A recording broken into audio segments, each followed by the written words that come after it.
I'm going to start with a statement that may sound wrong. If you want a truly secure retirement, you may need to stop looking successful. Yes, I know how that sounds. After decades of avoiding retirement mistakes, contributing to your 401 KEC, studying investing for retirement, and planning how to retire early with dignity, the last thing anyone expects to hear is, "Don't look rich." But here's the paradox. Many of the most financially stable retirees do exactly that. They don't draw attention. They don't constantly upgrade.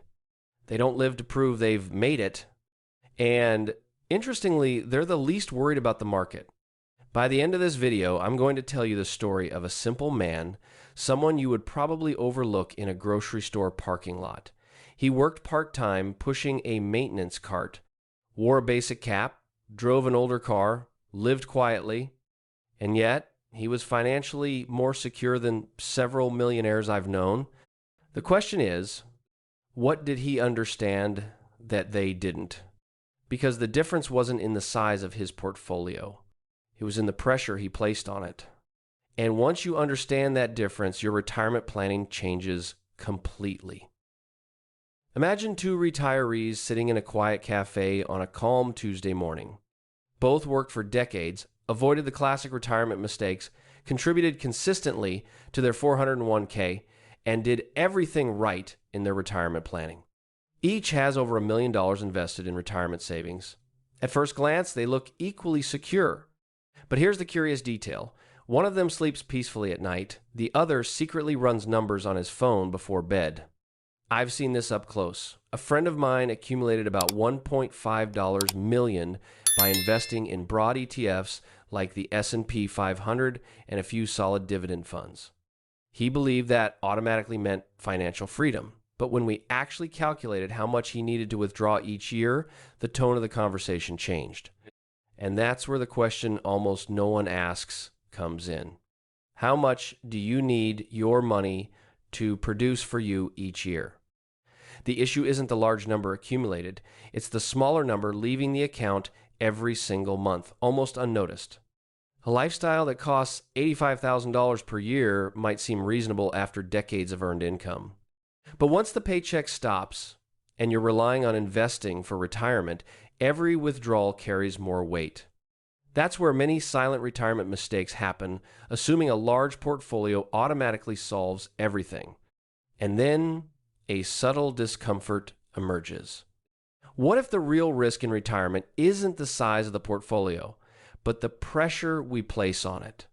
Because here's the truth, two identical portfolios can end up in completely different places. And that leads us to a simple, almost obvious calculation, one that ultimately determines whether you can retire early with confidence or live with anxiety disguised as comfort. Let me tell you something that might sound unusual. This channel isn't for people who want to look rich. It's for people who want to be financially unshakable. So if you're the kind of person who values security over applause, hit subscribe now. Not to support the channel, but to make it clear to yourself which game you've decided to play. There's a calculation so simple it's almost uncomfortable. Net worth divided by your annual cost of living. That's it. Not the headlines, not market sentiment, not the latest Social Security report. This unglamorous division is what determines whether your retirement planning is structurally sound or resting on overly optimistic assumptions. Think of it this way. Two people each have $1.2 million in retirement savings. One needs $45,000 per year. The other needs $85,000. Technically, both are millionaires. In practice, the first is asking roughly 3.7% from the portfolio. The second is pushing closer to 7%. That doesn't sound like a huge gap, but over 25 or 30 years, that difference turns into two completely different stories. I often compare it to driving up a mountain road. If the engine has to operate near its limit the entire time, every steep incline becomes a problem. But if the engine has breathing room, you drive calmly. The same principle applies to investing for retirement. The higher the withdrawal rate, the greater the pressure, and sustained pressure increases the likelihood of retirement mistakes, especially when the market decides to test your patience. Most people focus only on the numerator, how much they accumulated in their 401k, how much they hold in blue chip stocks, how much they expect from Social Security. But the denominator, your fixed annual expenses, is what truly controls the game. And it's precisely at this seemingly simple point that the most common mistake begins, the one almost no one notices while they're still working. There's something interesting that happens when someone finally crosses the retirement line. The paycheck stops, but the lifestyle doesn't get the memo. The house stays large. The car keeps getting replaced every few years. The vacations continue at the same pace after all. I worked for this, right? And yes, you did. But the money is no longer coming in, it's going out. I've seen this many times. People who executed excellent retirement planning, avoided major 401k mistakes, invested with discipline, yet never adjusted their lifestyle before stepping away from work. They continued living as if income were still infinite. The issue isn't a one-time expense like a special trip. The issue is recurring spending that quietly becomes permanent. Picture a $5,000 annual club membership. Add a premium health plan. Monthly financial support for adult children. Continuous home upgrades. None of these look outrageous on their own, but together they create a heavy fixed cost structure. And when you're depending on investing for retirement, fixed costs are anchors, subtle, but hard to lift later. This is where many retirement mistakes occur without drama. There's no sudden collapse, just slow erosion. And in that environment, a withdrawal rate that once seemed harmless starts carrying real weight. Spending 3% annually is one thing. Asking 7% from your portfolio year after year is something entirely different. And that's where the math begins to reveal its less friendly side.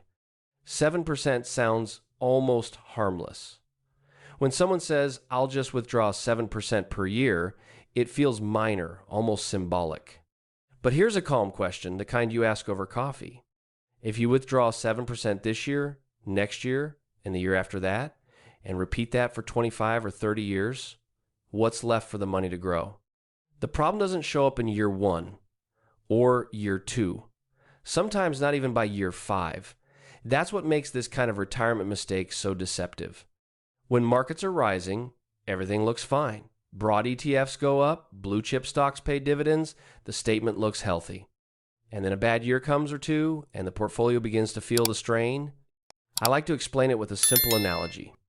Imagine an orchard. If you harvest only the fruit, it remains productive. But if you start cutting branches along with the fruit, sooner or later the tree weakens. High withdrawals during bad years work the same way. You're not just spending returns, you're reducing your future growth capacity within your retirement savings. That's why those who truly understand how to retire safely often aim closer to 4%, not because it's magic, but because it creates margin. And margin produces something that doesn't show up on a 401k statement or in your Social Security estimate. Peace of mind. Which leads to an interesting question. If luxury isn't what creates peace, what actually does? For a long time, we were sold the idea that the peak of retirement is finally enjoying everything, traveling more, upgrading the car, expanding the house, proving that all those years of retirement planning were worth it. And I understand that impulse. After decades of avoiding retirement mistakes, contributing to your 401 CAC, and investing with discipline, celebration feels earned. But let me ask you something honestly. What actually helps you sleep at night? The real luxury, strangely enough, isn't visible. It doesn't show up on social media. It's not the topic of conversation at a Sunday barbecue. The real luxury is predictability. It's going through a bad market year and still breathing calmly. It's knowing your Social Security covers a meaningful portion of your basic expenses. It's knowing your retirement savings don't have to perform acrobatics to support your lifestyle. I once met a couple who lived very simply. No excess, no show. But they had something rare. Margin. Their annual cost of living was low enough that a 4% withdrawal rate was more than sufficient. While their friends obsessed over every market fluctuation, they were volunteering and planning a modest but meaningful trip. That, my friend, is real financial freedom. Because security isn't loud. It's quiet. And it almost always begins with a deceptively small decision. How much do you choose to need each year? And it's precisely in those small, accumulated choices that a subtle trap appears, one that seems harmless but can quietly undermine your entire plan to retire early or live well for 30 years. The trap rarely shows up as a dramatic mistake. It arrives elegantly, justifiably. An upgrade here, a new subscription there, moving to a slightly larger home because now we finally have time to enjoy it. None of this feels like the kind of retirement mistakes people warn you about. But when those upgrades become permanent, they quietly establish a new baseline one that's harder to sustain than it appears. Think about the annual club membership that seemed like a great idea. The premium health plan just to be safe. The monthly financial support for adult children. Each decision, on its own, feels reasonable. The problem is that fixed expenses have memory. They don't disappear. They return every year, pressing against your retirement savings and requiring your investing for retirement strategy to produce more than what's comfortable. I've seen people with excellent retirement planning run into trouble not because of poor investment decisions, but because of emotional lifestyle decisions. It's like upgrading to a larger boat after retirement. It looks impressive at the dock, but it costs significantly more to keep afloat. And when the market fluctuates, it's the larger boat that rocks harder. The tricky part is psychological. Once you adjust to a higher standard of living, stepping back feels like loss. But is it really loss? Or is there a quiet way to reduce pressure without sacrificing quality of life? Because when you consciously recalibrate your lifestyle, something interesting begins to happen to the numbers. When you intentionally lower your lifestyle, something interesting happens. It's not that your portfolio suddenly earns higher returns, it's that your portfolio becomes sufficient with less effort, and that completely changes the dynamic of retirement planning.